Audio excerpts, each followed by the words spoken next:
um dos fundamentos básicos a ideia de construção social da realidade, que é um livro de dois autores, o Peter Berg e o Thomas Luckmann, de 66.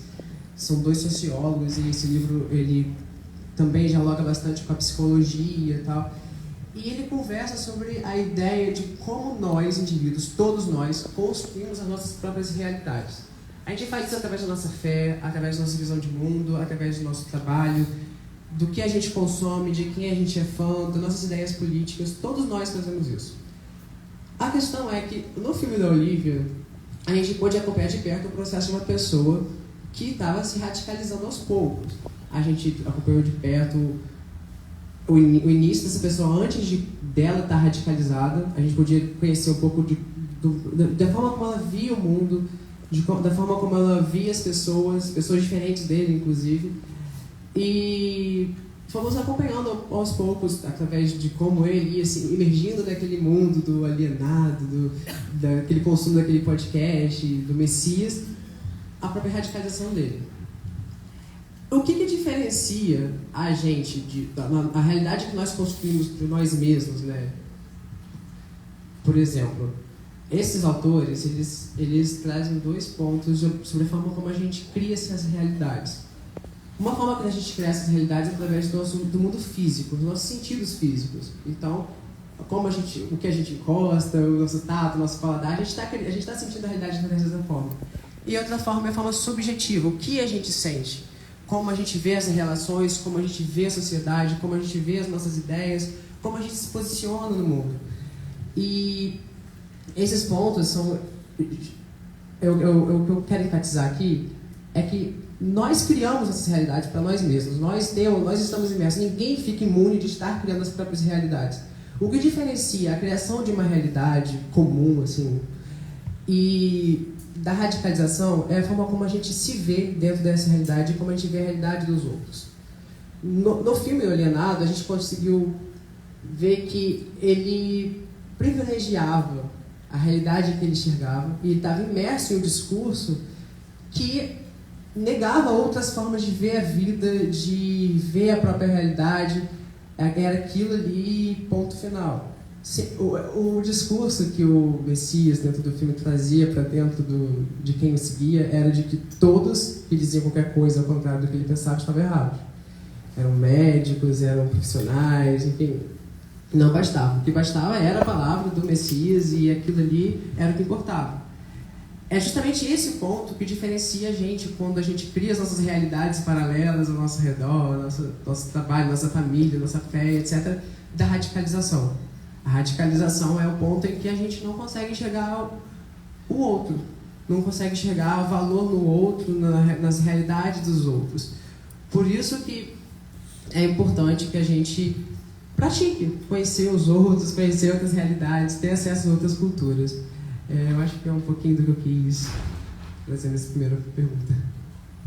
Obrigado, Samuel. Você pode passar então o microfone, por favor, para Tarumim. Tarumim e Tainá prepararam uma dinâmica diferente, né? Assim, ao invés de começar com uma pergunta, não é isso? Você que vai perguntar? Então, por favor.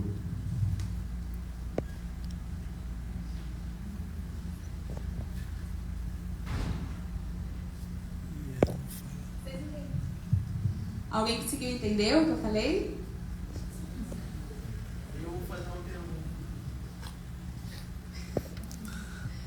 Não, então, a partir disso, né, esse sentimento que vocês ficaram quando não entenderam o que eu falei, eu queria perguntar para vocês. Vocês acham que todas as pessoas têm direito à comunicação? Vocês que estão se formando em cinema agora. Todos têm direito à comunicação? Sim. Ótimo. Todos têm acesso a essa comunicação? Não. E o que falta para a gente ter esse acesso à comunicação? Agora, pensando nessa questão da inclusão, né? Fiz uma fala aqui em uma outra língua que não chegou para vocês. Sendo que essa língua, ela é de uma comunidade dentro do nosso país. Posso botar uma informação importante? É a segunda língua oficial mais importante do Brasil. Exatamente. É de uma comunidade grande, né? A comunidade surda, que inclui as pessoas surdas, os CODA, né? Que são filhos de pessoas surdas, intérpretes. E mesmo assim a gente encontra barreiras nessa comunicação, né? Essas pessoas, principalmente os surdos, né, focando agora nesse ponto, elas encontram diversos problemas dentro da nossa sociedade. Se você vai no mercado, você não consegue ir sozinho, porque se você precisar de alguma coisa, você tem uma dificuldade de se comunicar. Se você vai a um médico, às vezes você tem alguma situação que é muito particular sua, mas você tem que levar alguém para te acompanhar, porque você não pode estar sozinho, porque talvez o médico não saiba.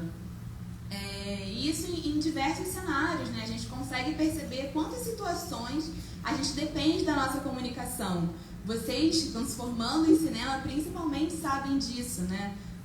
O cinema também pode ser um meio de comunicação, né? É uma forma ali de você se expressar para o mundo. E onde que a inclusão entra nesse cenário? Enfim, em várias situações, né? Quantas vezes vocês viram imagens trazendo alguma deficiência, né? Alguma coisa? E agora falando sobre o filme da Tainá, O Destino Inesperado, eu acho que ela buscou trazer essa questão de inclusão, debates sobre preconceito, porém de uma forma mais leve, de uma forma onde o foco não é a dificuldade, o foco não é o problema. O foco é aquilo ali estar incluído na nossa sociedade de uma maneira normal. Imagina se todo mundo conseguisse se comunicar. Agora, voltando à pergunta inicial, né, sobre acesso. Se todo mundo tivesse esse acesso à comunicação. De manhã eu conversei com uma professora aqui, eu não lembro quem era, mas que veio falar comigo, e ela falou assim, porque é muito difícil. Mas se a gente soubesse pelo menos o básico dessa língua, você não precisa prolongar, fazer discursos, ser um intérprete. Mas se você souber o básico disso, ou se você incluir isso como ferramenta no seu trabalho, você buscar de repente numa apresentação sua, pensar em todos os grupos, né? Como que essa comunicação vai chegar, eu acho que é importante e fundamental. E eu acho que isso que Tainá quis trazer também, incluindo uma personagem surda. No filme ela fazia leitura labial, né? Então ela conseguia ali, o outro personagem que se comunicava com ela conseguia falar enquanto ela fazia essa leitura. Então assim, já podemos perceber que talvez ele não tivesse a fluência na Libras para conversar com ela, mas eles conseguiam se comunicar porque ele conseguia saber o básico. E talvez se a gente começar pelo básico, a gente consiga aí, enfrentar esse caminho de uma forma melhor. Obrigado. Obrigado, Paulinho. Eu vou passar o microfone aqui para o Diego. O Diego vai fazer a primeira pergunta para o Sandro. Oi. Olá. O que mais tem levado as pessoas ao vício? Como? O que mais tem levado as pessoas ao vício? Tá. Bom dia, pessoal. Um prazer. Me chamo Sandro, conhecido como terapeuta Sandro Barros, que entra no meu Instagram, está aberto. E eu fico muito feliz de ter essa oportunidade, né, de estar aqui de manhã, contribuindo, né, com vocês. Não precisam concordar com tudo que eu for falar aqui. Se concordar, beleza. Se discordar, coloca na prateleira, que um dia pode fazer sentido. Não joga no lixo. Eu aprendi isso, achei muito legal, né, porque a gente abraça ou descarta, né, a grande maioria. E o que eu não concordo hoje pode fazer sentido amanhã, né? Então é importante deixar na prateleira, em análise, né? Se eu falar alguma coisa aqui que vocês não concordam. Eu tenho uma história no cinema também, muito legal. Eu sou ator também, né? Sou terapeuta, mas sou ator. Comecei na carreira de ator com 16 anos, estou com 50, então eu tenho mais de 30 anos na carreira de ator. Só que eu fui para a terapia, né? E me ajuda, né? Tudo que eu estudei, todas as oficinas, todos os cursos que eu fiz como ator, me ajuda na hora de lidar com o paciente, na hora de estar numa sessão terapêutica, na hora de fazer uma palestra, na hora de estar fazendo um acompanhamento terapêutico, né? Que eu pego os pacientes e levo para a lagoa, levo para a praia, levo para a faculdade, né? Eu ajudei o Serginho Ronjakoff, que fez o Cabeção da Malhação, e eu levei ele para a faculdade para assistir aula comigo, né? Foi muito legal, porque eu faço faculdade de psicologia. Mas já sou terapeuta formado e acompanhante terapêutico formado. Então, assim, eu já trabalho antes de me formar na profissão, é bem diferente, né? Geralmente a gente estuda para depois começar a prática da profissão. Eu comecei antes. Então, o que leva as pessoas às drogas? Né? Frustrações, né? Falta de compreensão. Eu vi essa parte do filme, sabe? Me interessei até em estudar um pouco sobre isso, para tentar, né? Esse exercício que você fez foi muito legal. Vocês entenderam o que eu falei? Né? É porque a gente se sentiu, quem não entende, no caso eu, me senti assim, querendo entender, né? Igual quando eu falo com uma pessoa do Japão, não sei falar japonês, né? Mas eu tento entender a pessoa por gestos, de alguma forma, para saber o que a pessoa está passando. E o que leva as pessoas às drogas? Falta de entendimento, a pessoa não se sentir acolhida, né? Uma parte do filme muito legal foi que ela falou da homofobia, né? Da parte, né, bacana, né? De mostrar, né, o casal ali. Eu achei fofo aquele casal, cara, que maneiro. Eu gostei pra caramba de ver aquilo. E eu lembrei da passeata gay que eu fui agora em São Paulo. Fui fazer um acompanhamento lá. Não sei como que fala, na minha época era GLS, hoje é LGBT, X+, quem mais, eu não sei direito. Mas sem ofender ninguém, eu adoro esse público, né? Criei um projeto agora, depois que eu fui na passeata, chamado Acolhimento Sem Fronteira.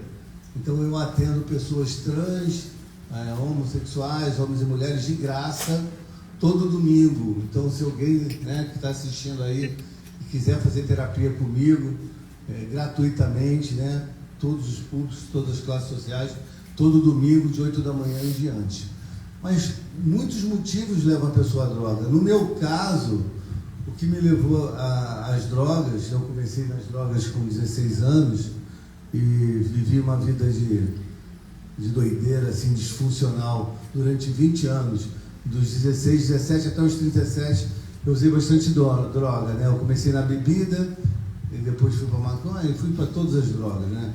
E eu sei que na área do cinema também, né? Eu também trabalhei nessa área de cinema, como eu falei também, fiquei apaixonado por cinema. Cinema, assim, você começa a gravar, depois você vê o filme pronto, cara, é uma emoção, assim. Imagino que vocês estão vivendo, é uma emoção, você fala, parece uma mágica, né?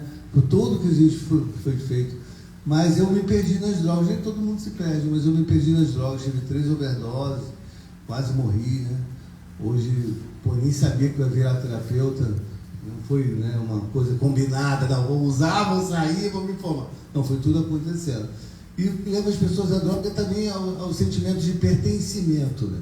Eu queria pertencer àquele grupo lá, né? Foi a pergunta que o Diego fez. Né? Eu quero me sentir pertencente, eu não queria ser o caneta do grupo, né? Então, eu sou de outra geração, né? Hoje é outro movimento. Mas é o que eu falo para a pessoa, se você precisa de ajuda, pede ajuda. Pedir ajuda é um ato de coragem, de sabedoria, né? Então pede ajuda, estou fazendo até ao vivo no Instagram. Se você que está no Instagram e que está percebendo aí a palestra, vendo aí, pede ajuda também, online, presencial. Eu gostei muito do que você falou sobre a realidade lá do filme. Aquele ator também gostei muito, ele está aí, né? Muito bacana, não sei se ele ainda está aí.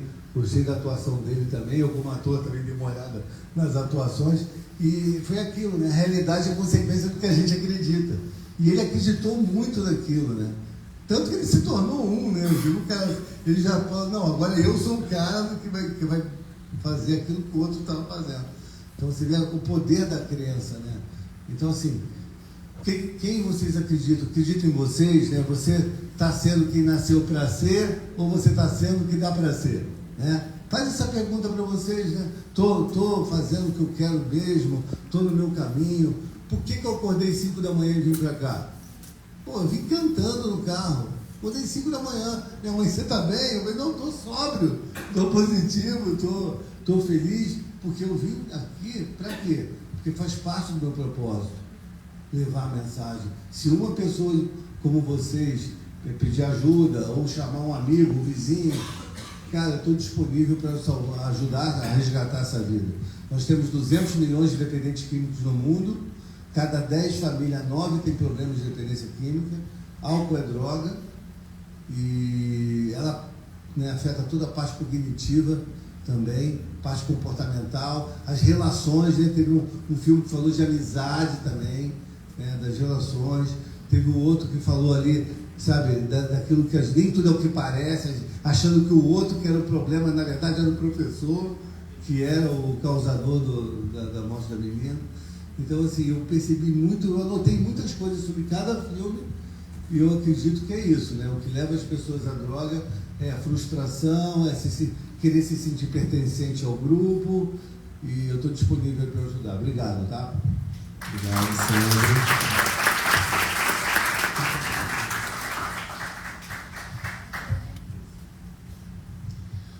Bom dia.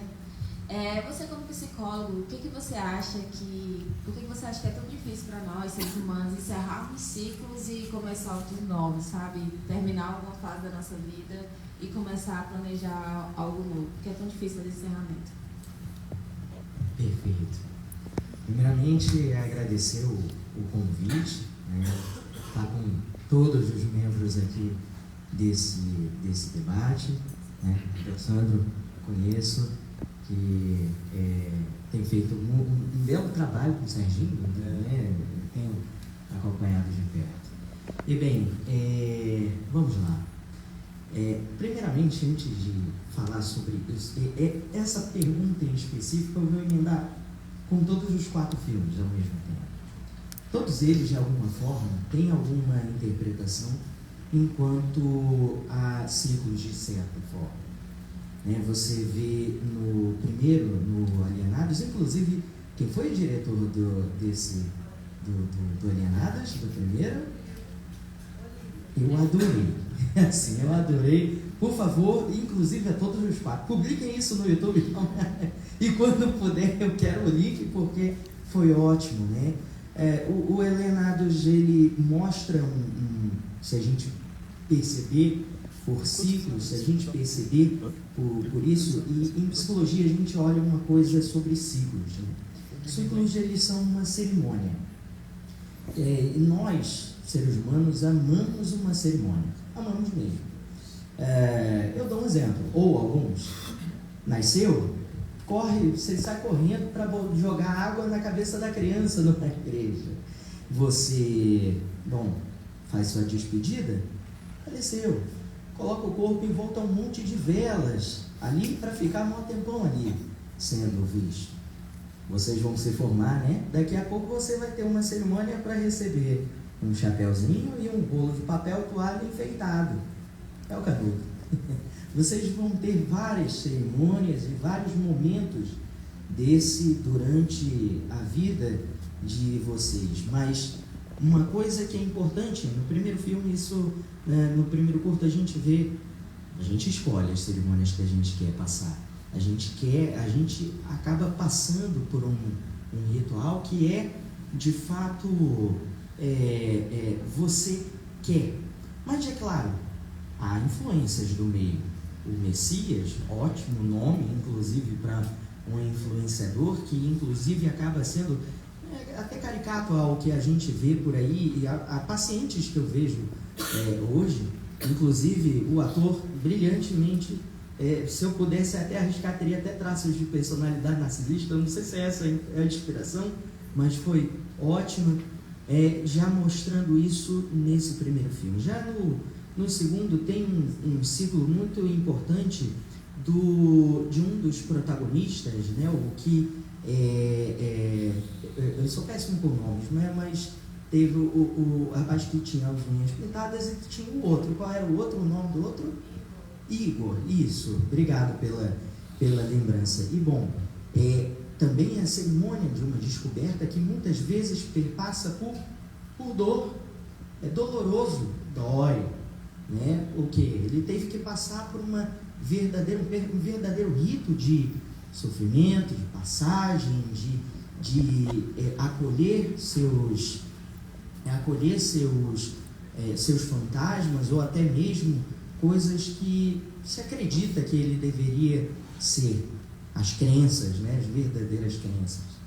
Então, aqui vem esse outro ciclo que ele rompe e continua rompendo, porque veja, depois que ele descobriu-se gostando do outro personagem, ainda não fechou, precisou de outra cerimônia, um estresse, né? Precisou do acidente para mais episódio. Claro, indo para e fechamos desse filme. Agora vem o outro, né? Sobre, muito bem interpretado pelo Diego, né? Diego, aí, nosso querido ator e produtor. Bom, aí também a gente vê uma outra formação de ciclo nessa história. Onde? Sua. Né? A ideia de que você tem diversos personagens ali, mas o último é você talvez desconfiar ou talvez seja o professor. Você tem que reconstruir o que é a versão de um professor, uma figura intacta, uma figura que vem de um crescimento acadêmico. Quando você vê um professor ali, né, como o professor ali, você olha, né, ele é professor, então logo ele tem algum tipo de evolução, ele é uma pessoa transcendente, né? Será? Então é o que a gente pode visualizar. E por fim, lapsos, né? Ora, o que é, senão toda a vida, a nossa vida como um todo, um ciclo? O lapsus trouxe isso. A ideia de que há uma história lá atrás e que há uma história que te fundamenta desde o início. Na teoria cognitiva, a gente tem muito a formação, a nossa formação de história que perpassa principalmente nessa infância. Eu brinco com pacientes meus, né, que adultos são adolescentes que espicharam.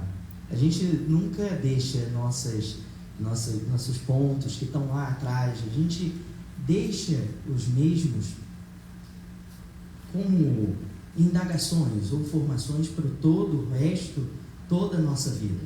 Quando você vai lá se aposentar, quando finalmente serão cineastas aposentados, trabalhando por hobbies, assim espero em algum futuro, quando vocês estiverem ali, provavelmente vocês ainda vão estar trabalhando coisas que vocês tiveram na infância, na adolescência.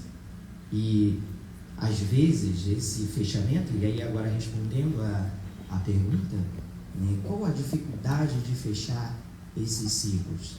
Na verdade, é porque amamos abrir novos e vivenciar esses ciclos a uma intensidade. A gente sempre quer, e isso é a maior dor do protagonista.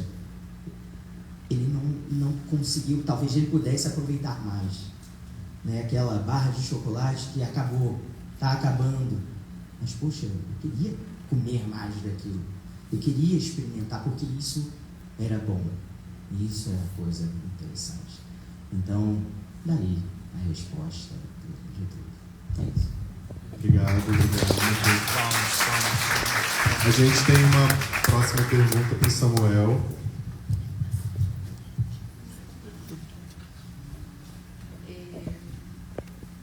O que é possível fazer para solucionar, assim, né? Trazer de volta uma pessoa que passou por esse processo de radicalização? É possível? Porque a gente vê que às vezes as coisas são provadas, mesmo assim as pessoas continuam acreditando. Então, enfim, é possível? Dá para evitar que esse processo aconteça antes mesmo de ter início? Eu acho que é importante a gente analisar o processo de radicalização que acontece dentro do filme um pouco antes dele se radicalizar. A gente tem algumas cenas em que o personagem é homofóbico, ele não lida bem com outras mulheres, ele tem uma visão muito misógina da realidade, da vida. E eu acredito que essas duas cenas, elas exemplificam que às vezes, para a gente se radicalizar, não para a gente se radicalizar, mas o radicalismo ele cresce às vezes em terreno fértil. O que eu quero dizer é o seguinte: existem problemas que às vezes são anteriores a gente, à sociedade, que fazem com que esses processos de radicalizações aconteçam com mais facilidade. dizer que é possível superar a radicalização, bom, eu só acredito nisso na psicologia mesmo, através de um psicólogo. Eu acho que as ciências sociais, a gente consegue utilizar elas para a gente ter uma visão geral, entender o processo como um processo coletivo, é um problema coletivo, é um processo coletivo, mas se tratando de indivíduo, de uma luta individual, realmente é só através da terapia, com certeza. Mas o que a gente pode fazer como sociedade é tentar buscar superar esses problemas que às vezes deixam esse ambiente fértil para esse tipo de crença, para esse tipo de comportamento. Por isso que eu enfatizei na primeira fala a questão de entrar em contato com o outro. Eu gostei muito do segundo filme porque ele dialoga, inclusive, com a questão do outro. A gente estava ali, normalmente a gente está tão imerso de, por exemplo, filmes de romances heterossexuais, por exemplo, e a gente estava ali vendo um romance LGBT e é exatamente esse o ponto que eu acho que é uma das respostas para a gente buscar curar esses problemas da sociedade. É encontrar o outro, é ter acesso ao outro, é ver outras realidades. E eu acredito que esses sejam os pontos que nós devemos trabalhar para que a gente consiga evitar com que esse problema aconteça. Porque uma vez que ele acontece, mais uma vez, eu só acredito na resolução dele através da terapia. Porque é um problema que, como eu trouxe na primeira fala, é um problema de criação, você estabelece aquilo como a sua realidade. E não tem teoria sociológica, antropológica que vai te fazer repensar a sua realidade, a não ser, mais uma vez, a terapia. Obrigado, Samuel.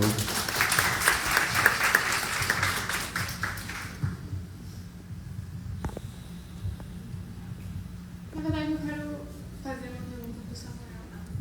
Não, desculpa. Eu queria saber como você acha que as redes sociais terminam influenciando esse discurso de ódio e coisas que são até fake news e tal, como você acha?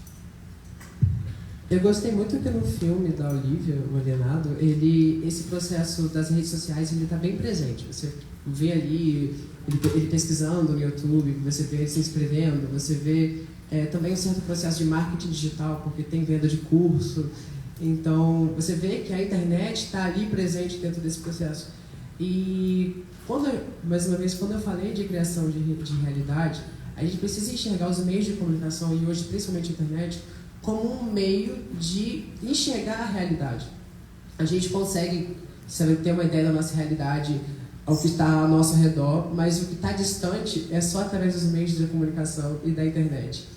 Então, a gente tem, hoje, quando a gente fala de radicalismo, a gente está falando de internet, a gente está falando de rede social, porque são através desses lugares em que esses tipos de problemas têm se proliferado cada vez mais. Mais uma vez, são problemas que já existem. Eu não acredito que o Facebook, o Twitter, o TikTok, essas redes criaram esses problemas. Eu não acredito que essas redes foram criadores desses problemas, mas eu acredito que essas redes foram lugares em que esses problemas ressoaram mais alto sobre a sociedade. Foi ali que a gente começou a ver que essas ideias continuam sendo populares.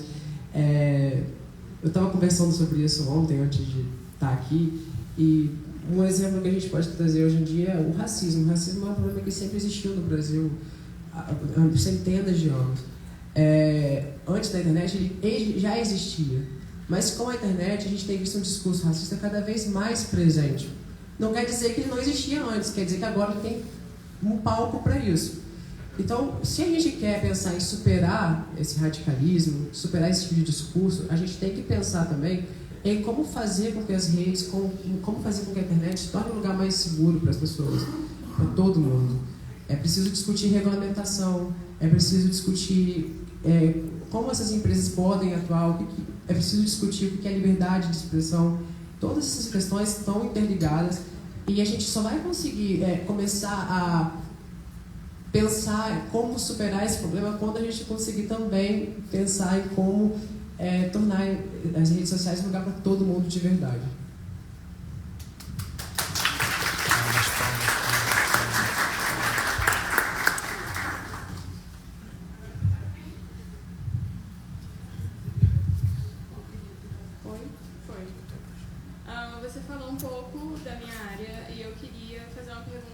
da sua área. Você é pedagoga, professora e 1.500 profissões. Mas eu queria que você falasse um pouquinho sobre a importância das escolas incluírem Libras como uma língua como inglês e espanhol, que é obrigatório. Os meus alunos, na escola de trabalho, não tem alunos surdos.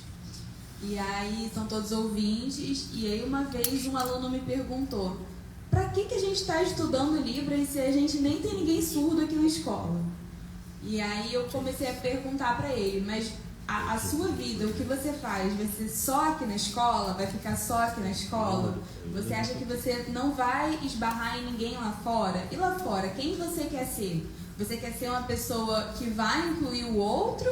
Ou você vai ser apenas mais um que vai continuar ali seguindo como se nada te afetasse? Como o Samuel falou aqui sobre o problema do outro, né? O problema do outro não te afeta, você não tem uma responsabilidade sobre isso, você acha que você não pode contribuir para que a nossa sociedade melhore? E eu acho que quando eu me formei professora, eu me questionei muito sobre isso. Que tipo de professora que eu quero ser se eu não consigo me comunicar com todo mundo? Porque se eu estou ali na frente ensinando alguma coisa, eu vou ignorar aquele aluno que de repente precisa de uma adaptação, puxando alguns outros transtornos e deficiências, né? Um aluno com autismo, um aluno com TDAH, eu vou... e se ele não está entendendo o que eu estou falando, então deixa, eu vou seguir, vou falar aqui só para o pessoal que está aqui. É assim que a gente quer formar a nossa sociedade? Então, acho que eu pensei muito nisso quando eu me formei pedagoga e posteriormente fiz a pós-graduação, né, em busca realmente de ter essa possibilidade de me comunicar com todos.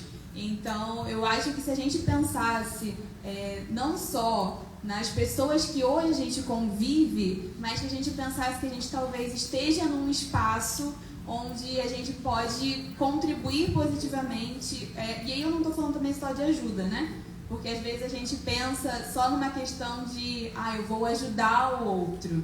A gente se coloca muito nesse lugar de herói, né? Não, eu tenho que ajudar a pessoa surda. Às vezes nem é uma situação de ajuda, mas a gente não fica feliz quando a gente passa na rua e alguém cumprimenta a gente, dá um bom dia, a pessoa é educada com a gente. Então eu acho que, como eu falei antes, né, o mínimo às vezes pode ocupar um espaço importante ali, um momento singelo pode significar muito. E eu acho que a comunicação ela é essencial para isso, tanto na minha profissão, como na de vocês, como em qualquer outro lugar.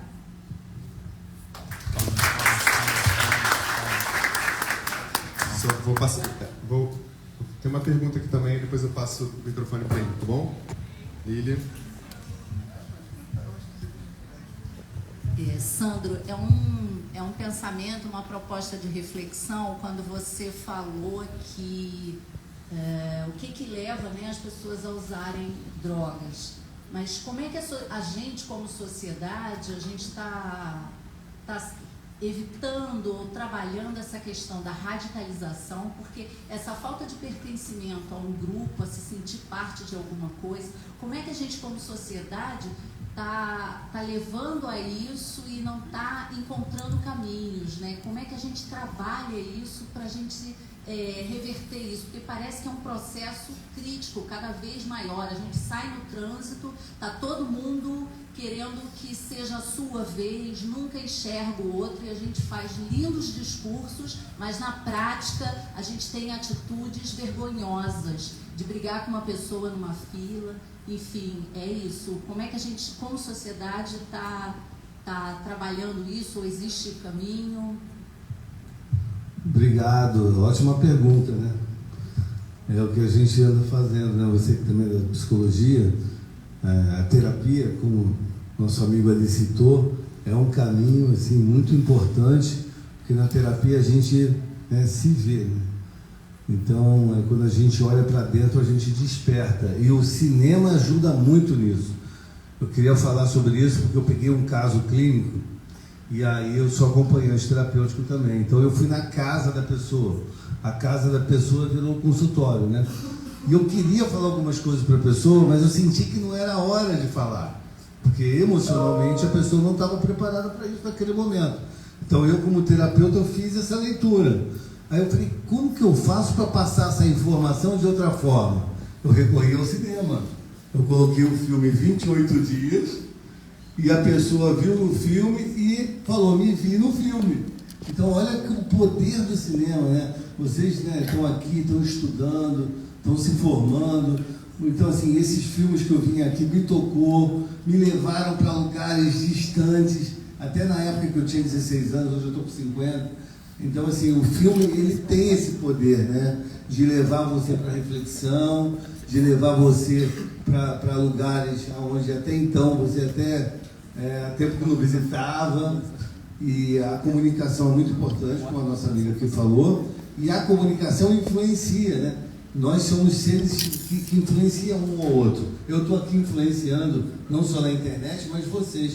E vocês estão me influenciando através da pergunta também, que meu amigo está falando aqui está me influenciando, o que vocês estão falando está me influenciando, e eu também estou influenciando. Então isso aí é bom também ter consciência disso, que nós estamos querendo deixar um mundo melhor também. Então, quando você fala do digital, eu sou da época que não existia digital, né? Eu era um orelhão, não tinha nem telefone celular. Então, assim, eu vivia nesse mundo sem telefone celular e sem rede social.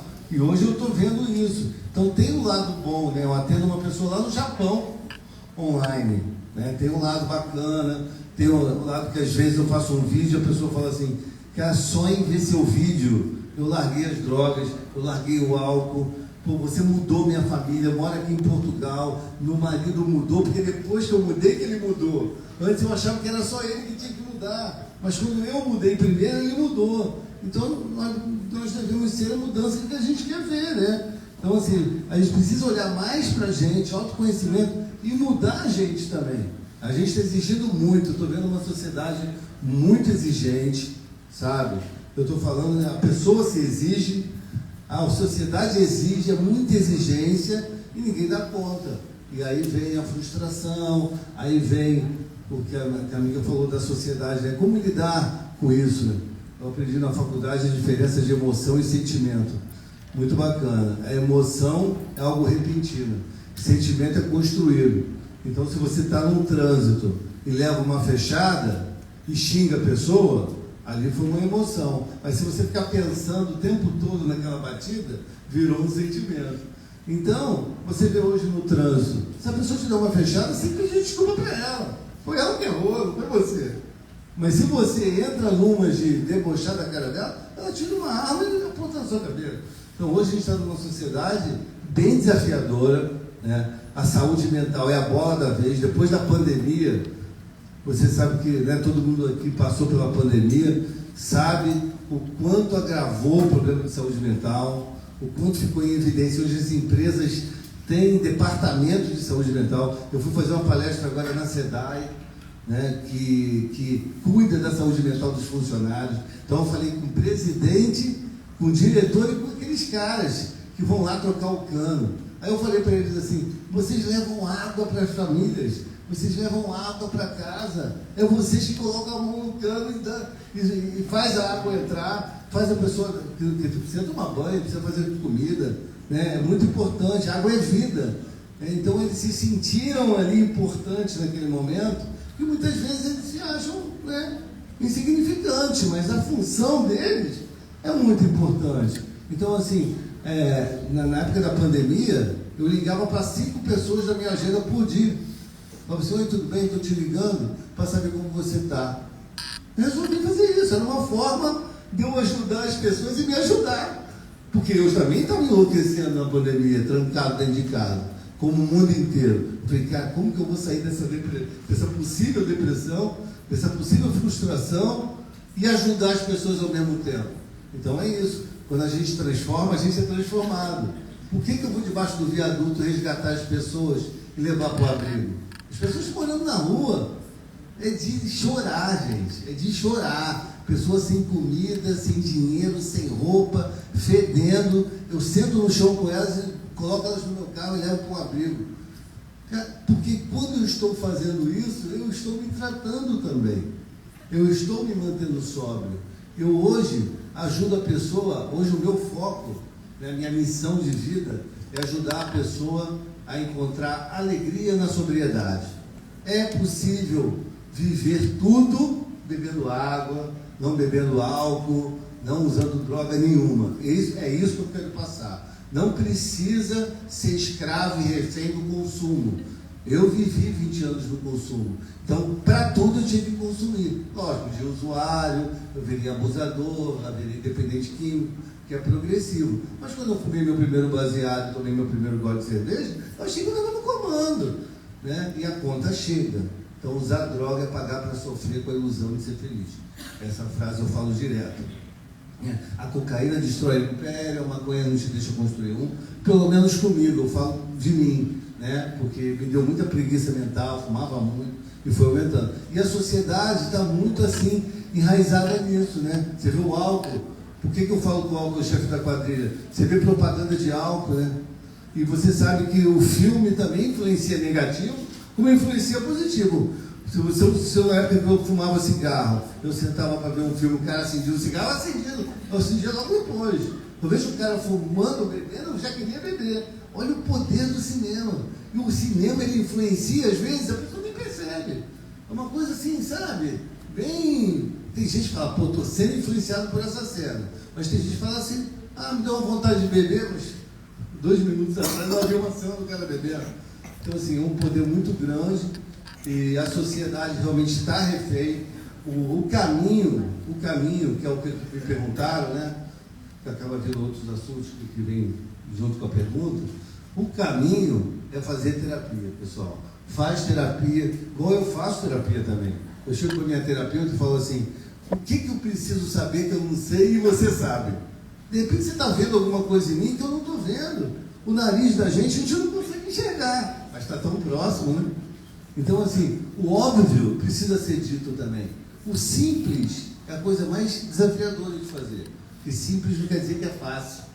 O simples é desafiador. Então vamos ser simples, vamos olhar, vamos não só ajudar a gente, mas ajudar a sociedade num todo, né? Ver se o vizinho, olhar para o lado, né? Olhar para o lado e ver se o vizinho precisa de alguma coisa. Não adianta você em casa não ter acolhimento nenhum, chega na sociedade, você é o rei do acolhimento.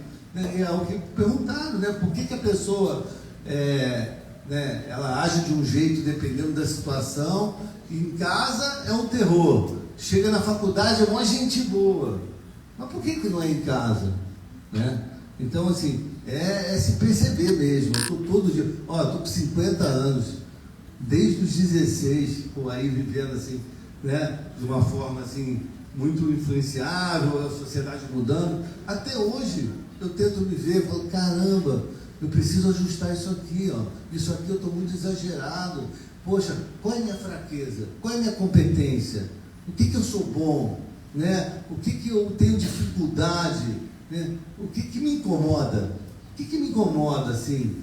Marcar um horário comigo, você viu como eu fui pontual? Pontualidade para mim é importante. Eu cheguei aqui antes do horário que me pediram, porque eu sei que é importante a pontualidade com o outro também. Não só com você, né? É uma responsabilidade não só com você. Então, assim, são várias questões que a gente vai amadurecendo. Eu acredito que a sociedade não está preparada para esse tipo de conversa, né? Tem conversa que eu acho que a sociedade não está preparada, né? Precisa amadurecer muito, mas o caminho é esse: reflexão, identificação e modificação. Obrigado, professor.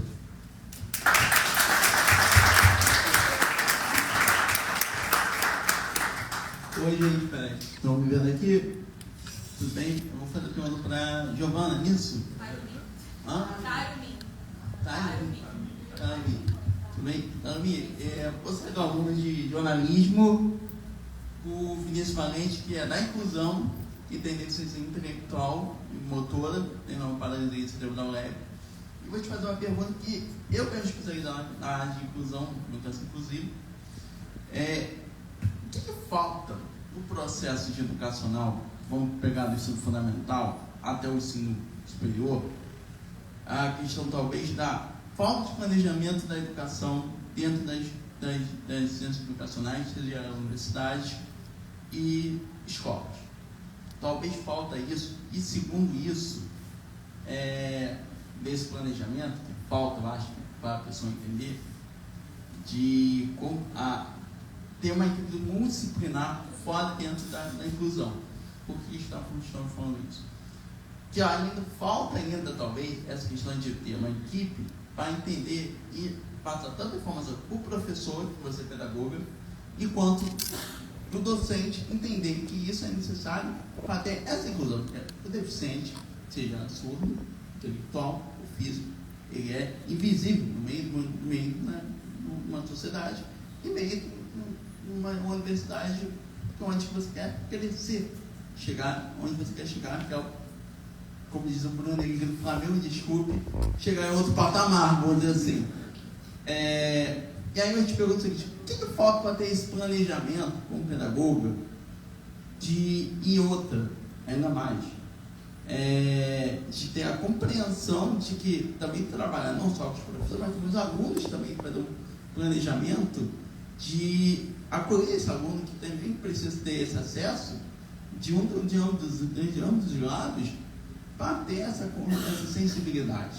Então, qual é o planejamento? O que falta de planejar e de ter projetos específicos para as pessoas com deficiência e complementando o deficiente auditivo, que ainda sempre de trazer isso e entender isso de fato, trazendo na prática. Eu acho que você falou uma palavra-chave: o entender. Eu acho que a nossa sociedade ela demorou muito tempo para entender a importância disso, né? O nosso processo educacional ele é muito lento. Eu não sei o que acontece, mas as pessoas elas têm muita dificuldade de entender a mudança, a necessidade dessa mudança. A gente seguiu uma experiência educacional já de muitos anos, onde era o famoso cuspe-giz. Alguém já ouviu falar sobre essa expressão?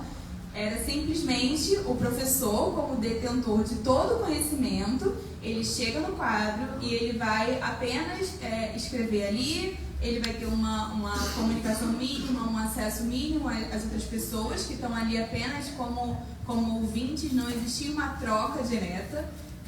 E aí vai se seguindo, né, vai passando os anos, a gente vai percebendo e tentando fazer mudanças onde você tem uma troca maior, onde você entende também que o outro pode te ensinar alguma coisa. A experiência do outro ela não pode ser ignorada, né, no processo educacional. E aí eu acho que entra a questão da inclusão, né? Existe uma dificuldade de entender como você pode acessar essas pessoas e o que você pode mudar. Como eu falei antes, o professor entender que ele precisa mudar a didática dele e que a didática que vai funcionar para ela pode não funcionar para você, mas pode funcionar para ele também. Então, assim, somos indivíduos diferentes. Isso acontece numa sala de aula também, né? Então, você precisa adaptar a sua forma de ensinar de uma forma diferente para cada um dos seus alunos e enxergar cada um dos seus alunos. E aí eu acho que vem também toda uma questão política, onde a gente passou a entender, né? A sociedade começou a entender isso muito tarde. Por exemplo, a lei da Libras é de 2002, 24 de abril de 2002, que Libras foi defendida ali como uma língua. Antes disso, não era considerado uma língua. Eu não sei vocês, para mim 2002 é recente, né? Eu sou dessa época, na verdade eu nasci em 91, então eu já peguei, faço minha geração do corpo, né, adianta mais ou menos para segundo. Então chegou 2001, 2012, começou ali a dificuldade um pouquinho, né? Mas aí não é 100% ainda. Pois mas assim, aí em 2002 você reconhece como língua e aí a partir disso vem novos direitos. Mas eu acho que ainda há uma dificuldade de entender, eu vou dar um exemplo recente, aí saindo um pouco da sala de aula. Recente, agora é obrigatório que nos shows, e não sei se vocês já viram, mas no Rock in Rio e em outros festivais, há um intérprete de Libras. Esse intérprete deve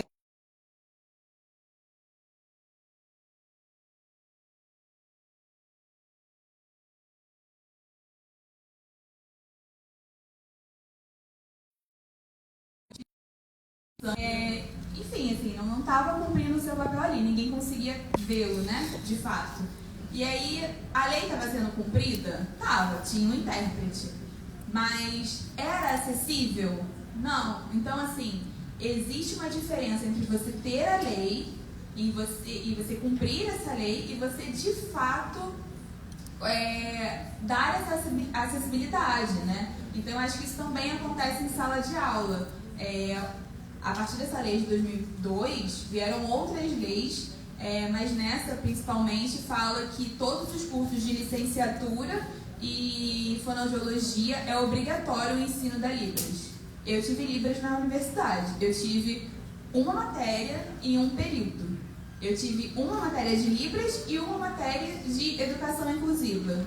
Gente, quantos transtornos e quantas deficiências e quanta individualidade existe na nossa sociedade para a gente tratar tudo em um semestre? É impossível. Então, assim, a lei está sendo cumprida, tendo aquelas disciplinas? Tá, mas ainda não é suficiente. Então, talvez por isso seja tão lento, né, esse processo de inclusão, até mesmo o entender as ideias, como que eu vou fazer. Ok, eu acho importante a inclusão, mas como que eu vou incluir? Eu acho que ainda falta mais esse estudo, esse interesse, né, geral, e a visibilidade, que eu acho que é fundamental ali para surgir pelo menos esse pensamento de você buscar algo. Eu acho que é isso. Eu não sei se eu te respondi, mas acho que é isso.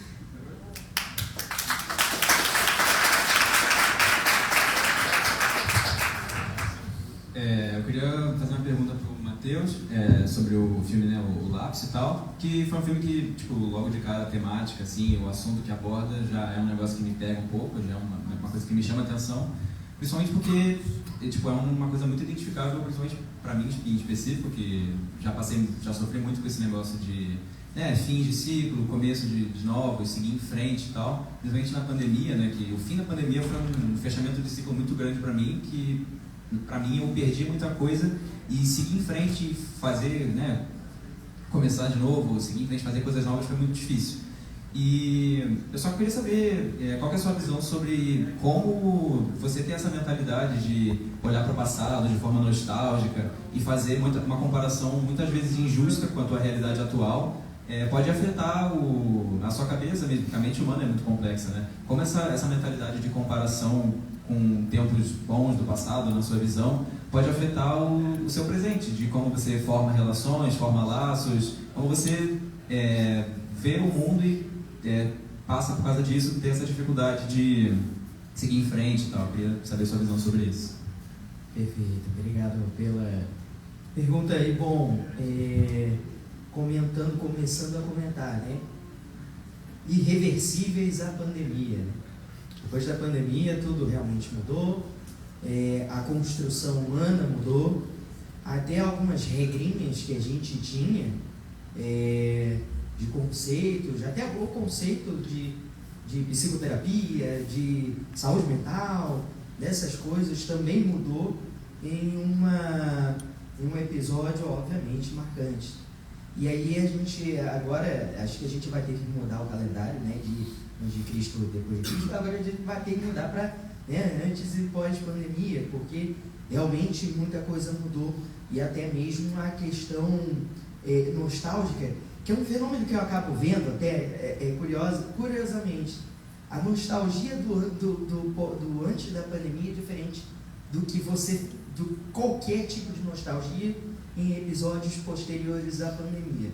Mas uma coisa, e aí agora chegando na sua, onde você trouxe, né, sobre a dificuldade de fechar a comparação com o passado que outrora foi bom, ou para alguns outrora não foi tão bom assim, ela está marcada com o hoje. O que é o seu símbolo de hoje? Por que eu quero voltar lá atrás? Em comportamento, né, em análise comportamental, a gente busca hoje o que a gente não tem hoje. Então, o que estava lá atrás que você não tem hoje? família, há amizades, ok. Há algumas coisas você não pode pegar exatamente como no passado. Afinal, você também é diferente daquela época. Alguns aninhos mais velhos, né? Mas o que dá para fazer para ocupar essas cadeiras vazias de algo que você precisa hoje? Essa é a proposta que dá para trabalhar quando o passado parece tão atraente que eu gostaria de ter uma maquinazinha do tempo para voltar lá atrás, né? Então, acredito que é por aí, né? Acredito que seja essa saída. E eu não sei se eu respondi, se eu consegui responder, mas eu quero comentar uma coisa do Tarumi. Comentar que é uma coisa, de fato, na minha universidade, né, onde também dou aula, também só tem uma matéria. Mas sabe um fenômeno interessante, muito interessante, né? Eu sou membro lá da comissão lá da PUC e tem uma demanda altíssima. Muitos querem. Mas cadê? Não tem matéria, só tem uma. 7 horas da manhã. Quem é que topa? Levanta aqui 7 horas da madrugada, acordar 5 horas da madrugada para ver uma matéria única. Eu sei, ninguém vai levantar a mão, mas é exatamente isso, né? Não é só o temos que incluir, mas como incluir, né? Ou sobre a saída dessa inclusão. Não só, você tocou numa coisa muito boa, comorbidades, né? O que vem junto quando a gente tem alguma deficiência ou alguma condição, né? Como autismo, TDAH e tal, vem presente junto, vem outras coisas, precisam ser abordadas também em conjunto, e por isso também na escola, na própria escola, por que não? Então, um comentáriozinho rápido nessa esfera. Mas é isso. Pessoal, nosso tempo está se encerrando, então eu vou saber quem quer perguntar. A gente vai juntar as perguntas para a gente tentar fazer a última fala antes de encerrar, tá bom? A gente falou aqui muito do outro e eu queria saber de todos aí, onde existe algum limite entre o que eu considero uma radicalização, né, vamos chamar de simplesmente um jeito diferente de viver, ou seja, eu estou julgando o outro como radicalizado a partir da minha radicalização, e aí entra essa dialética, quando na verdade eu só estou julgando o outro que tem um comportamento diferente, ou não. Quando eu me sinto dono da verdade, mas o outro está me vendo como radical, né? Onde está o limite aí entre a minha verdade e a verdade do outro? O que é que estabelece um perigo de eu ter uma visão radical ou não? Acho legal essa colocação dele, que ela cabe, né, no universo dos 4 filmes aí. Então, se vocês puderem aproveitar essa reflexão, né, e disso também já fazer um fechamento da contribuição de vocês. Eu acho que... Deixa eu começar de novo. Quando eu comecei a fala no início, eu trouxe um ponto que eu acho que foi muito importante para poder falar sobre isso. Todos nós criamos realidades. Nós estamos imersos nessas realidades. Seja na nossa fé, no que a gente consome, no que a gente trabalha, nos nossos relacionamentos. Nós estamos nessas realidades. É importante frisar isso porque nós criamos isso, nós fazemos parte disso também. Quando a gente fala de radicalização, o ponto é justamente o quanto a gente invisibiliza o lugar do outro. E eu quero frisar isso porque temos nossas opiniões, temos nossas formas de ver e de ver as coisas. O ponto é onde nós colocamos o outro, o que nós fazemos com o outro. No filme da Olivia, O Alienado, a gente via que havia uma certa rejeição do outro. E eu acho que é esse ponto. É saber valorizar a cultura do outro, é saber entender o outro, é saber ter a sensibilidade de perceber que os nossos valores estão intrínsecos a gente e que para a gente conseguir chegar no outro, a gente vai ter que fazer, às vezes, pequenas concessões para conversar com o outro. É muito difícil você cair na radicalização. A gente pode pensar diferente, a gente tem que pensar diferente. Faz parte da sociedade que a gente vive. E esse é o bonito, essa é a pluralidade da coisa. É a gente poder compartilhar diferentes culturas e visões de mundo. A questão é saber compartilhar, estar aberto para compartilhar. Acho que é isso, eu não quero me estender muito, mas vou terminar por aqui mesmo. Obrigado.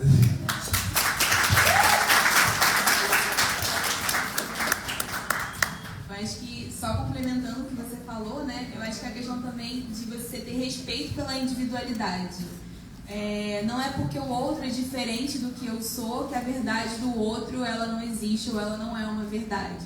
Então eu acho que se a gente perceber que a necessidade do outro pode ser diferente da minha, mas não melhor ou pior, mais importante ou menos importante, eu acho que esse é um passo assim, nesse reconhecimento e nessa tentativa, né, de uma sociedade menos egoísta. Eu acho que é isso.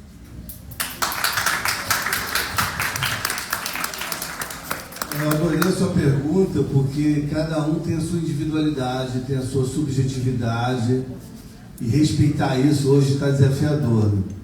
Então esse é o mais importante. Para tudo tem uma estratégia.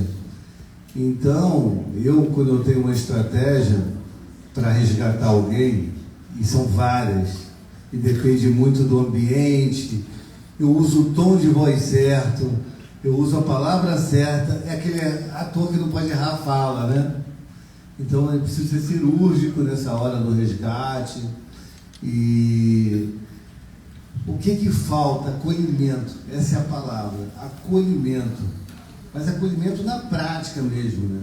Não é acolhimento da boca para fora, precisa de acolhimento. Não, é acolhimento. E quando você faz um acolhimento, você fica focado na pessoa mesmo, sabe? Você precisa ter mente aberta, você precisa ter boa vontade, você precisa se render àquela pessoa e, sabe, tem o Jung, né, da psicologia, que ele fala, domine todas as técnicas, conheça todas as teorias, mas na hora de lidar com o ser humano, seja um ser humano, né? É ser aquela pessoa, entrar dentro da outra mesmo, colocar a roupa da outra, e aí sim, eu acredito que a opinião, né, não tem problema da pessoa ter uma opinião diferente. Sabe que na psicologia, religião, política e futebol não entra em controvérsia. Eu atendo todo mundo de todas as opções. E eu trato da mesma forma. Né? Não importa se é ateu, se é evangélico, se é esquerda, se é direita, se é Flamengo, se é Vasco.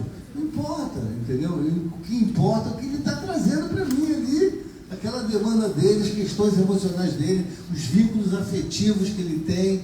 E é muito importante não julgar, não acusar e não condenar. Isso a sociedade já faz. A sociedade é muito boa nisso, né? De julgar, de acusar e condenar. E sem o contexto. Pega uma partezinha ali e já conclui. Entendeu? E a gente precisa entender que cada um, né, tem seu jeito de ser, maneira de falar, forma de agir, né? O ambiente que foi criado, né? O ambiente tem um poder muito grande de influenciar. Né? O que tem dentro do ambiente? Pessoas. O que tem nas pessoas? Ideias. O que vem através das ideias? Ações. E as ações geram resultados. Então, se você muda o ambiente, tu muda o resultado. Então, assim, com quem você está andando? Você é a média de 5 pessoas que você convive. Cara, essa relação sua está saudável mesmo? Ou você está distorcendo porque não está sendo conveniente para você? Né? Então, assim, tem várias questões envolvidas que a terapia, né? A terapia é o melhor dos mundos. Eu sugiro para vocês online, quem está me assistindo também, eu estou fazendo ao vivo no Instagram aí, né? Se essas 500 mil pessoas, pelo menos uma, começar a terapia, porque a terapia, ao falar, você se escuta, né? Então, o ouvido mais próximo é o seu. E aí você começa a falar, aí você começa, pô, cara, não tinha pensado nisso, calma aí. Pô, você trouxe uma fala agora muito legal, que eu falei, é mesmo, sabe, o passado, a pergunta dele foi muito boa. Eu falei, é mesmo, você hoje quer o passado, porque você não está satisfeito com hoje. Porque se estivesse satisfeito com hoje, você não estava querendo o passado. Então você, no passado, e a mente tem muito isso, na dependência química, eu ajudo muitas pessoas, né? Eu atendo outras questões, mas eu ajudo muitas pessoas nessa área. O prazer da droga está tatuado na cabeça. A pessoa não esquece. Eu não esqueço o prazer da droga quando eu experimentei com 16 anos. Eu estou com 50. Mas os prejuízos que eu tive com o consumo de droga, eu esqueço rapidinho. Por que eu tive 3 overdoses e não parei na primeira? Porque cai no esquecimento dos prejuízos.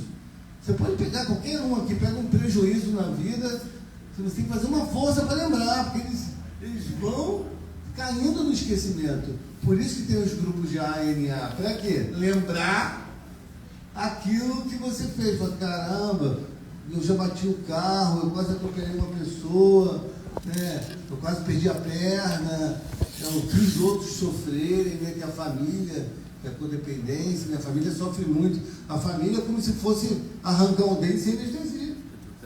Esse é o sentimento da família. Quem usa droga, quando se droga, esquece tudo. As contas para pagar, se a mãe está no hospital, se precisa de ajuda na feira, esquece tudo. Quem está doidão, anestesiou os sentimentos. Né? Aí a família, que está lá esperando o pão chegar e o pão não chega, e o filho gastou dinheiro do pão para usar droga e já está com os outros ambientes. Então, assim, é muito desafiador mesmo, não é fácil. E quando a gente chega nesse lugar, né, de tentar entender o outro, que foi a sua pergunta mesmo, de falar assim, não, vem cá, o que você está querendo me dizer? As pessoas, uma coisa muito importante, ainda bem que eu lembrei de falar isso. Hoje a comunicação está desafiadora. Muito, comunicação não é o que fala, é o que o outro entende. Né? Você fala uma coisa, a pessoa entende outra. Hoje em dia, eu faço o seguinte, eu falo uma coisa da maior forma, mais clara possível, num tom mais tranquilo, para não ter aquela palavra ríspida. Tem uma estratégia para falar. Depois eu pergunto assim, o que você entendeu? A pessoa não entendeu. Você não entendeu. Eu tenho que repetir, desenhar. Falar, não, é isso, a gente vai fazer aquilo. A comunicação, não sei se é fruto da pandemia, que também agravou, problemas de saúde mental mesmo, das pessoas não estão conseguindo entender. Então isso dificulta ainda mais, né? E se comunicação é importante, e na comunicação você fala banana, a pessoa entende maçã, e aí? Como que fica sem comunicação? Né? Mas é isso, obrigado aí, obrigado pela oportunidade.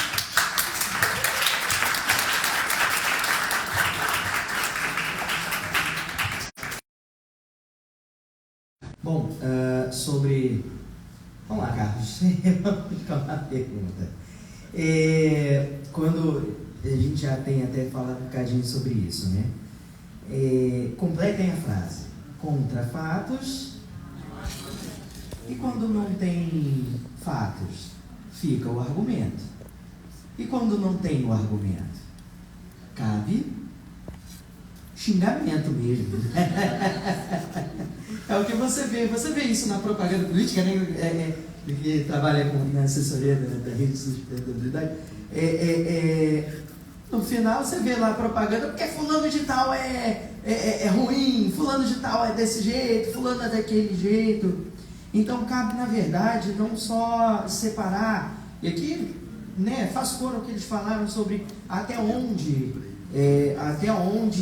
ser radical, não, é isso mesmo, é acolher, né, escutar, realmente respeitar a subjetividade do outro, mas também tem o outro lado, que você pode escutar a subjetividade do outro, mas entendendo que se você tem um argumento, você tem um fato, você vive aquilo que de fato você está trazendo, aquele fenômeno que está acontecendo ali, basta só apresentar esse argumento.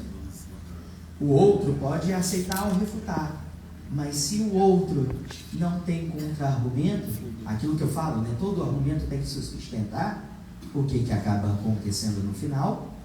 Vira xingamento. O que eu estou querendo apontar é o seguinte: acolha, escute, entenda. Aqui, futuros Antigamente eram comunicadores sociais, porque agora, né, mudou a designação. Mas sobre o comunicar, comunique-se, fale, trabalhe sobre falar, use a palavra certa no momento certo, com o tom de voz certo, de fato, né, a cerne da oratória, mas não esqueça também da sua própria subjetividade, do seu próprio argumento. Não é porque o outro acha que você está errado, que de fato o seu argumento, a sua experiência, o que você sente, está errado. Né? Isso é o seu ponto. E aqui, até jogando para todo mundo, vocês vão fazer algumas películas, vocês farão alguns filmes, séries, comerciais, editorações, vocês vão fazer uma chuva de coisas, de potencialidades que vocês podem aqui dirigir em centros trabalhos, e com certeza vão ter uma chuva de haters, várias pessoas falando que você está errado em fazer de tal jeito, da sua forma. Mas lembre-se, só você consegue construir a sua própria subjetividade, seu próprio argumento, o seu próprio fato. E é isso.